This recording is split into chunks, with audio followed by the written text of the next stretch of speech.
Hey guys, welcome back to the Chef Huebner YouTube page. This week on the channel we're going to be covering surf and turf. This dish was initially designed for my wife's birthday, which was January 4th. Unfortunately, we were all stuck with COVID-19 and couldn't really do much aside from quarantine and hang out in the house and eat boxed mac and cheese and whatnot. So once we all felt better and we were up for it, I decided to make this dish. So it is surf and turf, and it's not really a traditional surf and turf. Just because I opted out for using crab or shrimp or lobster, I found some really nice steelhead fillets that I wanted to cook up.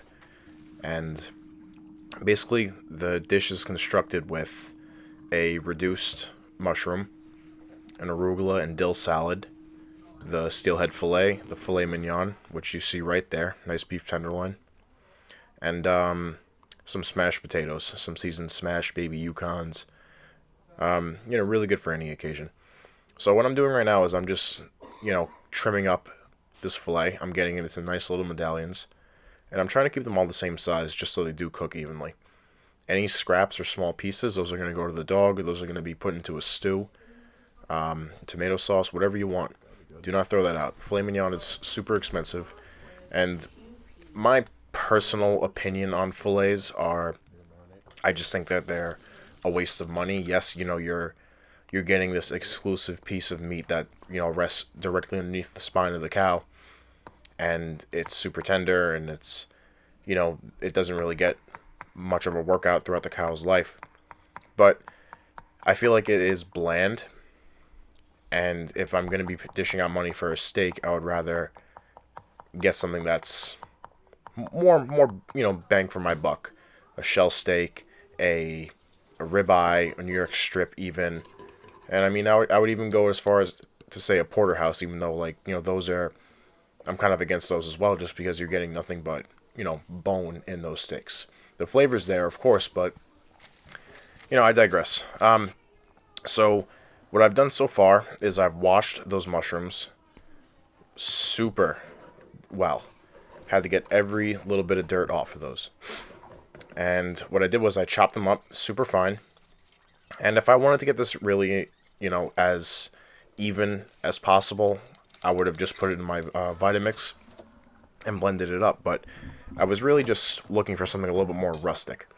So I just took my knife and ran through them a couple times just to get them into, a real nice fine dice or fine mince, if you will. Some baby Yukons were washed thoroughly as well, because I am going to be preserving those skins. And they were put into a pot of cold water that's been salted. And right now what I'm doing is I'm just letting these mushrooms cook out. All that water is going to evaporate, and we're going to be left with this really rich, earthy, almost mushroom paste at the end of it. Once the potatoes are done, they're fork tender, you're going to preheat your oven to 400 degrees, and you're going to get a sheet pan, ready, staged in an area that you can reach, and you're going to get your potatoes and put them back into the pot and season them. So I use salt, black pepper, garlic powder, thyme, oregano, basil, and a little bit of paprika on these potatoes. I'm just going to give them a light stir, and if they do break apart, doesn't matter, you're going to be smashing them anyway. But just try and keep them intact as much as you possibly can. That salad that I was making earlier was actually arugula and dill dressed with lemon, red wine vinegar, and a touch of olive oil, and a little bit of salt. I didn't want to put any pepper in it because arugula already is very peppery, so I figured let me just avoid that. Now once you get those potatoes nice and well seasoned, coated in the olive oil and the seasoning, you're going to drop them onto your sheet pan and just smash them down. Try and keep them all the same size, but I like these half-inch discs that form once you smash the potato. So those are going to go into the oven at 400 degrees, and those are going to cook for about a half hour to 40 minutes, depending on how crispy you want them. I was going for almost like a charred exterior with a fluffy inside, so I didn't keep them in as long as I possibly could. But a good way to get more crisp on those potatoes is if you do them in a smaller batch. Get a cast iron pan with a little bit of vegetable oil and some butter, and then fry it in that. and you'll have a real nice crispy potato, almost like a steak fry. So once those mushrooms are reduced down and all the water is taken out, what I did was I took some garlic, dropped it in there. I just crushed it with a garlic press, just to get it real fine. Stirred it in. Once it was fragrant, I deglazed with red wine. And once that reduced by half, I'm going to take some butter to get it nice and velvety, and a little bit of pecorino romano cheese, just to give it a nice, hit of salt and a little bit of funk to go along with that funk. Now, once your wife approves of how the mushroom tastes, get it into a bowl and set it aside.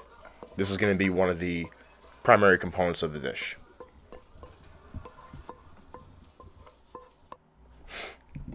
So as you can see, this is my steelhead fillet that I picked up at the store. And always make sure that you look for pin bones like so. Run your knife right along the middle of the fillet, and if you feel something hit it, there's a pin bone in there and you have to take it out. You do not want one of those stuck in the roof of your mouth, in your tongue.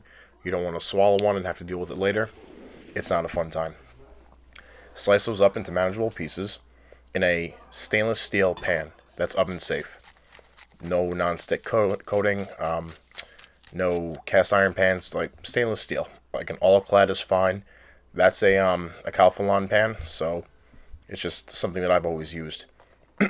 Get some olive oil in there and bring it up to temperature over medium heat.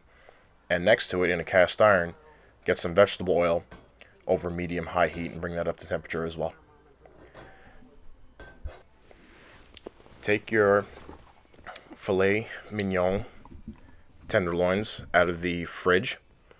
And what I did earlier was salt these and put them in the fridge uncovered so that they could, dry brine or marinate. So what dry brining it does, it allows the meat to dry brine.